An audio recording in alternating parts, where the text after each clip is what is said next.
Yeah, looks like this week's about to be just as wild as last week. Yo ho ho, ladies and gentlemen. Welcome to yet another edition of the Dom Mafia Show. As always, your host, Dan Mitchell. Say, for example, that you're new here. I am an avid member of the Bills Mafia, and I regularly put out videos about the Buffalo Bills and the NFL in general. If that is your cup of tea, I highly recommend subscribing to the channel, and as always, smashing the ever-living out of that like button. I am going to accurately predict the entire divisional round. And it's funny because I put a video out on TikTok the other day, and I absolutely got flamed for picking all of the favorites. Let me tell you something here. Say, for example, that I think the underdog doesn't stand a chance in hell, and I stand by that, ladies and gentlemen. I absolutely stand by that. So what I wanted to do is I wanted to put a more in-depth video so I can give you my reasoning behind why I think that all of the Vegas favored teams are going to come out on top. Now, all jokes aside, I think Wild Card Weekend was super humbling to a lot of fans because I feel like every team that was considered to be one of the juggernauts that was going to make a truly deep run into the playoffs struggled against inferior teams, right? Like the Bills struggled against Miami. The Cincinnati Bengals struggled against the Ravens. The Chargers blew a historic lead on national television.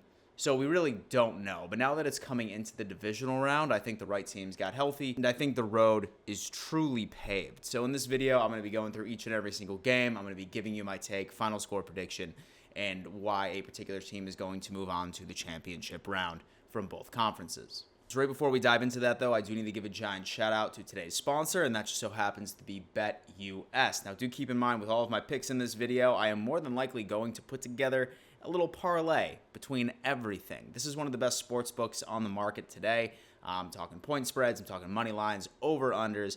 It is the number one place to go and be a degenerate. The best part about it is that they are hooking up my audience. The second that you sign up for it, they're going to give you a free $50 just for shits and giggles. And say, for example, you do decide to put some of your own money down as a deposit, they will match that 125%, all the way up to $2,500. So a lot of opportunities to make some coin, and as confident as you guys are in my comment section, you guys should be rich. So whatever you're doing, definitely go check out BetUS and bet along with your boy.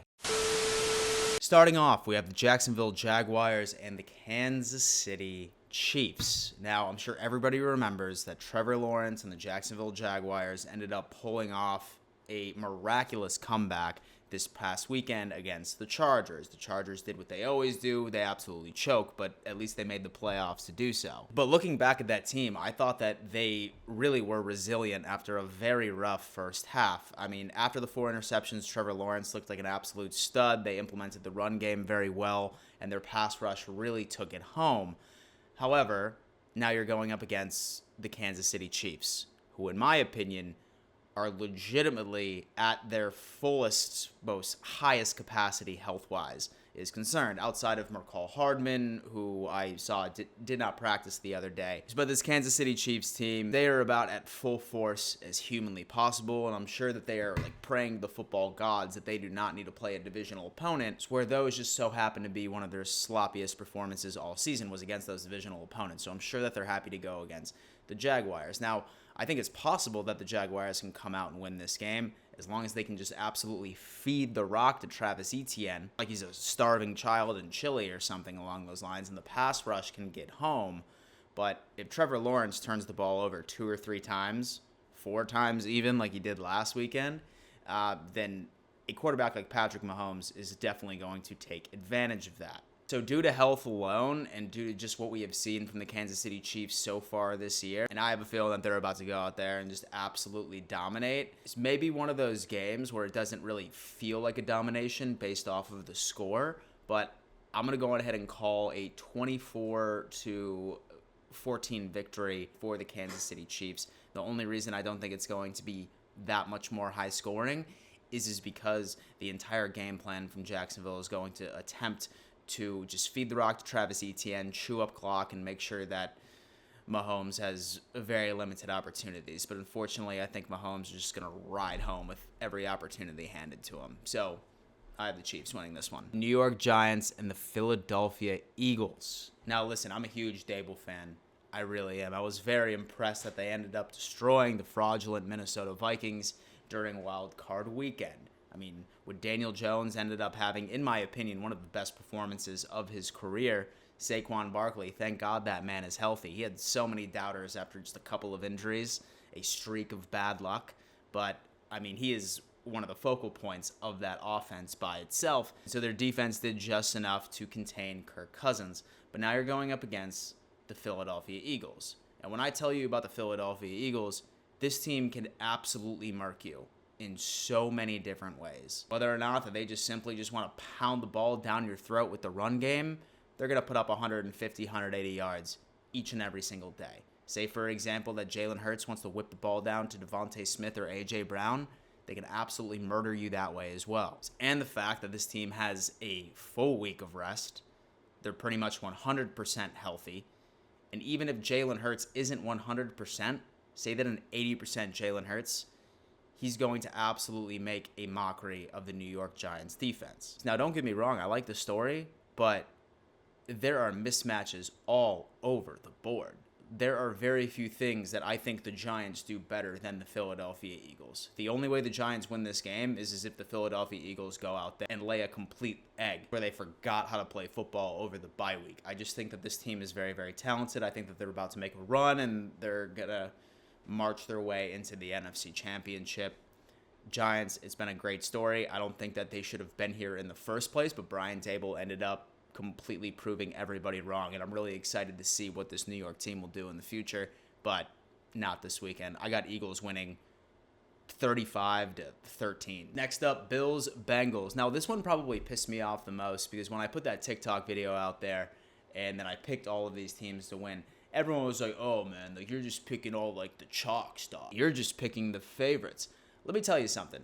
Outside of Vegas, name a single media personality that is picking the Buffalo Bills to win this game.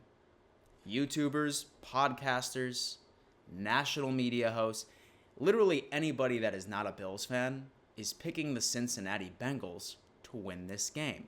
And a lot of people are talking about, oh, well, and so the Bills struggled tremendously against a third-string quarterback against Miami. Nobody mentions that the Cincinnati Bengals did the exact same thing against the Baltimore Ravens. Now, these were two divisional matchups. This is going to be interesting. However, I do see the Buffalo Bills winning. And it's for this reason and this reason alone. Joe Burrow, one of the best quarterbacks in the league. I love the way that their offense moves. But the Cincinnati Bengals offense does not adjust whatsoever. And that works toward their detriment. They know what works, and they are married to it. Say, for example, that a defense has adjusted to it and has started to expose some of the negatives of that overall game plan. Cincinnati never strays away from it. They just hope that their playmakers can win anyway. On the other side of the coin, the Buffalo Bills defense is one of the best adjusting units in the entire league. First quarter, you're looking at 20th to 23rd in DVOA for the Buffalo Bills. But then the second, third, and fourth quarter, you are looking at top 5 and top 3. Meaning that Leslie Frazier and Sean McDermott know how to adjust. With that being said, I see the Buffalo Bills defense adjusting appropriately. And while the first quarter might be a little scary, a little back and forth, I see the Buffalo Bills defense essentially being locked down by time the third and the fourth quarter comes along. And literally, if this offense does not cough up the ball and hand a free possession over to Cincinnati, there's no reality where the Buffalo Bills don't win this game. With that being said, I'm seeing a nail biter, dude. I'm seeing the Buffalo Bills 41-38. I think this game is going to be decided by a field goal. Last but not least, the Dallas Cowboys and the San Francisco 49ers. This is probably, I would say, out of anybody that was upset with my short-form content prediction, had to be Cowboys fans. Like, I think Cowboys fans are the biggest babies in the entire NFL. Like, if you talk shit about their team, man, they will come after your entire family. They will cement cinder blocks on your ankles and throw you in the Pacific. This fan base loves their damn team. And say you don't pick them to win, dude, they will fucking roast you. And so I'm very happy that they have been able to make a couple of moves to actually make the playoffs and be somewhat of a consistent football team. However, while I know that Brock Purdy is a rookie and a lot of people have been sleeping on him, I can't tell you how many times a week I hear, oh man, he's due for that rookie moment. He's due for it. Hasn't happened yet. And the reason why I'm going to go with the 49ers in this game is based off of coaching and is also based off of the likelihood of turning the ball over. Now, number one, when it comes to coaching, Mike Shanahan is one of the best in the league, and I have a feeling that this is going to be a coaching chess match.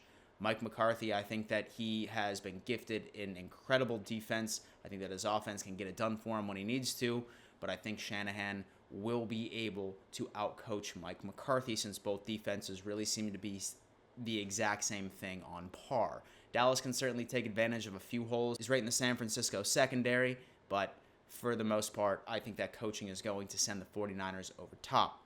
And then last but not least, if you have to ask yourself what offense is more than likely going to turn the ball over and hand it over to the other team for a gifted extra possession, I'm going to pick the Dallas Cowboys in this situation.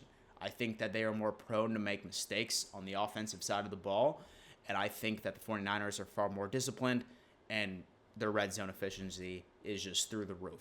I think it's going to be close, but 35-28 49ers. So yeah, ladies and gentlemen, those are my picks for the divisional round. Definitely go ahead and leave a comment and let me know what your thoughts are for this weekend. I'm certainly excited for it. Literally, divisional football weekend is probably the most exciting football that you could watch all year. So I certainly have my weekend plans set and ready to go. Thank you so much for tuning in. Before I let you go, you better always remember, let's go Buffalo.